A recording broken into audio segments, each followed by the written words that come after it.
வாழ்க வையகம், வாழ்க வளமுடன். வேதாத்ரி மகரிஷி அவர்களே, நாள் ஒரு நச்சிந்தனை. தலைப்பு: அவரவர் துன்பத்திற்கு அவரவரே காணும். நாள் டிசம்பர் 22.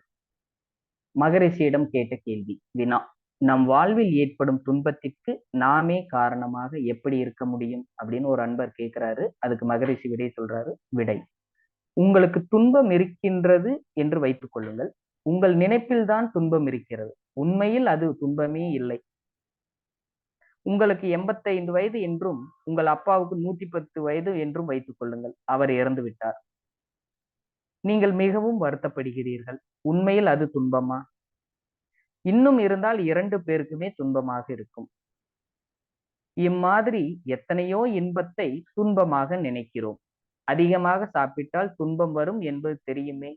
ஆனால் சாப்பிடும்போது துன்பமாக இருக்கிறதே, சாப்பிடும்போது இன்பமாக இருக்கிறதே. அளவோடு யார் நிற்கிறார்கள்? அஜீர்ணம் வருகிறது. எனக்கு இவ்வளவு சொத்து இருந்தால்தான் இன்பம் என்று நினைக்கிறார்கள். அப்படி எதிர்பார்க்கும் போது கிடைக்கவில்லை என்றால் வருத்தப்படுகிறார்கள். உண்மையில் அது கிடைத்துதான் வாழ வேண்டும் என்பதில்லை. ஆனாலும் எதிர்பார்த்து ஏமாறுகிறார்கள். யார் மேல் குற்றம்? அருட்தந்தை. வாழ்க வளமுடன்.